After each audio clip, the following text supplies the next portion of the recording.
6개의 목소리로 전하는 광주의 기억. 한강에 소년이 온다는 1980년 5.18 광주 민주화 운동을 다룬 작품이지만 거대한 역사적 서사가 아닌 한 소년의 눈을 통해 그 참혹한 진실을 들여다본다.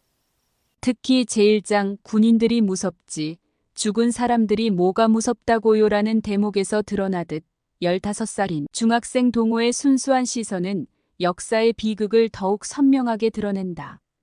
한강 작가는 6장으로 나눠 서로 다른 화자의 눈으로 당시에 참혹했던 우리의 아픈 기억을 섬세한 펜 끝으로 심장을 찔러댄다. 제1장 어린 새. 동호는 친구 정대의 죽음을 목격한 후 도청 상무관에서 시신 수습을 돕는다. 여고생 은숙 미싱사 선주와 함께 일하는 소년의 모습은 그 자체로 시대의 아픔을 고스란히 담고 있다. 특히 주목할 만한 것은 희생자들을 태극기로 감싸는 행위에 대한 동호의 의문이다. 이에 대한 은숙의 그 사람들을 어떻게 나라라고 부를 수 있어라는 답변은 당시 국가폭력의 본질을 예리하게 지적한다. 작가는 동호가 죽은 이들의 영혼을 어린 새로 상상하는 장면을 통해 순수한 생명의 상실을 더욱 비탄하게 묘사한다. 결국 동호 역시 그곳에서 죽음을 맞이하는데 이는 국가폭력 앞에 무력했던 수많은 희생자들의 운명을 상징적으로 보여준다. 제2장 검은 숨. 이 장은 가장 충격적이면서도 문학적 상상력이 돋보이는 부분이다. 작가는 죽은 자의 시선이라는 파격적인 서술 전략을 통해 5.18의 처참한 진실을 포착해낸다. 정대의 영혼이 화자로 등장하여 자신이 죽은 후 시체가 부패해가는 과정을 바라본다. 그가 누워있던 자리에 피가 굳어가고 쇠파리와 날파리 떼가 날아와 앉는다. 썩어가는 수많은 몸들 사이에서 지독한 냄새를 견디며 느껴야 했던 증오와 고통은 이루 말할 수 없는 저주였다. 영혼이 빠져나간 열십자 형태의 시체 더미가 쌓이고 폭력의 흔적만이 남은 부서진 몸들 위로 기름이 부어져 고깃덩어리처럼 불태워지는 과정을 지켜보면서 그는 묻고 싶었다. 왜 나를 쐈지? 왜 나를 죽였지? 시체가 불태워지는 장면은 특히 충격적이다. 이는 당시 희생자들의 존엄성마저 철저히 훼손당했음을 보여준다. 한강은 이처럼 죽은 자의 시선을 통해 살아남은 자들이 미쳐보지 못한 5.18의 또 다른 진실을 드러낸다. 제3장 7개의 뺨. 2장의 주인공은 은숙으로 1장에서 동호와 함께 시신을 수습하던 여고생이다. 현재 은숙은 출판사에서 일하고 있다. 5.18 관련 희곡집을 번역한 사람의 행방을 추궁당하며 검열관에게 7대의 뺨을 맞는다.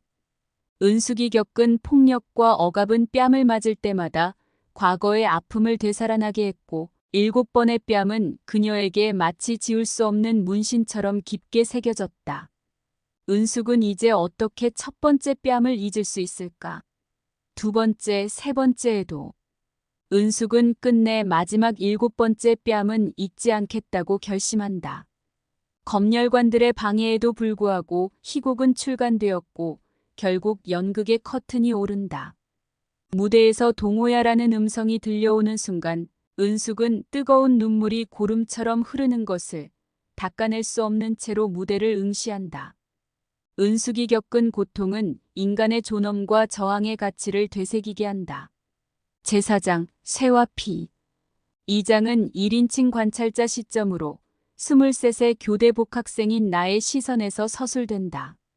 나는 동호와 함께 상무관에서 일했던 김진수와 함께 체포되어 감옥에서 겪은 고문과 그 이후의 삶을 회상한다. 평범했던 모나미 볼펜이 고문도구로 변하면서 피와 진물이 뒤섞이고 뼈가 드러날 정도로 손이 지니겨지는 끔찍한 경험을 한다. 목이 타들어갈 때면 오줌이라도 받아 마시고 싶은 충동을 느끼고 지독한 배고픔, 잠조차 잘 수 없는 고통이 이어진다. 제목이 암시하듯 작가는 온갖 고문과 신체적 고통을 생생하게 묘사한다. 석방된 후 술잔을 기울이며 진수와의 만남을 이어가지만 그들의 삶은 더 이상 산 사람들의 생활이 아니었다. 진통제와 수면 유도제, 그리고 술. 결국 진수는 죽음을 맞이하고 나는 왜 여전히 살아있는지 자문하며 삶을 치욕으로 여기고 오직 죽음만이 해방이 되기를 바랐다. 의는 단순한 폭력의 재현을 넘어 인간의 존엄성이 어떻게 파괴되는지를 보여준다. 제5장, 밤의 눈동자. 이 장은 임선주라는 여성을 중심으로 전개된다. 동호에게 오늘만 우리 도와줄래? 라고 부탁했던 선주는 계엄군에게 체포된 후 여성으로서 견디기 힘든 가혹한 고문과 성적 폭력을 겪는다. 그 후 윤 작가의 인터뷰 요청을 받지만 차마 그날의 기억을 말로 꺼낼 수 없어 녹음기를 앞에 두고도 침묵한다. 과연 그녀는 30cm 나무자가 자궁 끝까지 후벼 들어온 고통을 증언할 수 있을까? 소총 개머리판에 자궁이 찢겨 피로 물든 그 경험을, 하혈이 멈추지 않아 쇼크 상태에 빠진 그 사실을.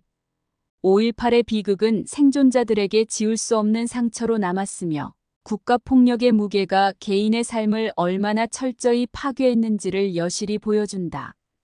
그녀가 겪은 잔혹한 상처와 그로 인한 침묵은 국가폭력에 짓눌린 생존자들의 내면을 비추며 독자마저도 선주와 함께 침묵 속에서 소리 없이 아파하게 만든다.